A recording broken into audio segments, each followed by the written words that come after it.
Mais honnêtement, transformer juste le chocolat et faire des tablettes de chocolat en Afrique, c'est quand même à notre portée. Oui. Pourquoi on ne le fait pas? Oui. Donc l'Afrique ne souffre pas d'un manque de ressources. L'Afrique souffre du défaut de transformation. Il faudrait consommer local, transformer et valoriser les produits de manière locale. On parle toujours, depuis l'Afrique, quand on est en Afrique, on parle toujours de l'exploitation, du néocolonialisme, de l'Occident qui viderait notre grenier. Mais oui, est-ce qu'il pourrait le faire si nous tous, en Afrique, nous étions soudés, s'il y avait un panafricanisme où l'Afrique parlerait d'une seule et même voix? Mais non, chacun va signer ses accords d'une manière, séparée des autres pays. C'est-à-dire qu'ils ne se mettent pas comme l'Union européenne qui va faire un grand ensemble qui va décider. Non, les pays africains vont aller individuellement. Donc chaque pays va signer, ce qui les affaiblit. Donc oui, ceux qui exploitent l'Afrique ne pourraient pas le faire s'ils n'avaient pas des complices locaux qui font semblant de diriger le peuple africain tout en le livrant à la famine. Donc à un moment donné, il faut qu'ils se rendent compte qu'il faudra que l'Afrique, 54 pays qui peinent à être entendus, c'est parce qu'ils n'ont pas pu rassembler leurs forces. Et cela, c'est possible tant que nos dirigeants continueront à jouer leur match individuel à leur propre détriment.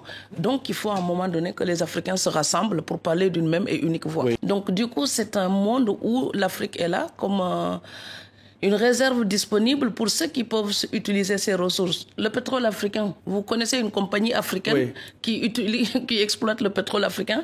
Non, tous les noms, ce sont des noms de pays riches, donc des exploitants extérieurs.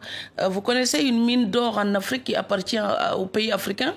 À part l'Afrique du Sud, ça n'existe pas. Oui. C'est toujours. Oui. Ce que vous dites, impossible d'avoir de l'électricité dans les villages africains, alors que l'uranium du Niger fait tourner les centrales nucléaires occidentales. À plein régime. Oui. Oui. Et puis derrière les villages de Niamey, on allume de la bougie. Oui. Quand vous allez dans les îles du Saloum, l'électricité n'est pas permanente. Et donc tout ça, franchement, si votre uranium permet d'alimenter les centrales nucléaires occidentales, vous pouvez au moins négocier une centrale nucléaire pour l'Afrique de l'Ouest.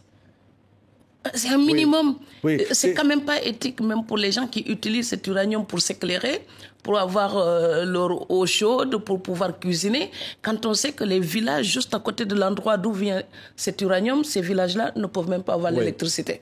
Oui, c'est ça qui... j'ai parlé une fois du chocolat ivoirien, on peut le dire du café éthiopien. Donc, vous savez, le paquet de café, il est hors de prix chez moi. Dans les supermarchés au Sénégal, le café, il est hors de prix. Ce café qui vient d'Afrique. Le cacao, le chocolat qui est vendu en Afrique, on ajoute de l'huile pour fluidifier, pour économiser. Tout simplement parce qu'il est hors de prix. Mais honnêtement, transformer juste le chocolat et faire des tablettes de chocolat en Afrique, c'est quand même à notre portée. Oui. Pourquoi on ne le fait pas? Oui. Donc l'Afrique ne souffre pas d'un manque de ressources. L'Afrique souffre du défaut de transformation. Il faudrait consommer local, transformer et valoriser les produits de manière locale. Oui. Qu'est-ce qui fait la richesse de l'Europe? C'est d'avoir aussi pu transformer ces produits locaux.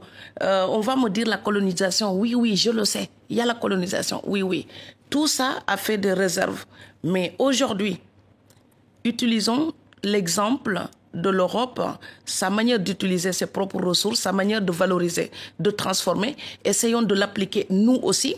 Voilà, ça n'empêche pas d'apprendre l'histoire, mais ça permet d'apprendre du quotidien. Maintenant, tout de suite là, hic et nunc, utilisons ces techniques-là pour valoriser nos produits en Afrique et puis faire de la richesse et donner du travail à ces jeunes-là qui se jettent dans la Méditerranée et dans l'Atlantique.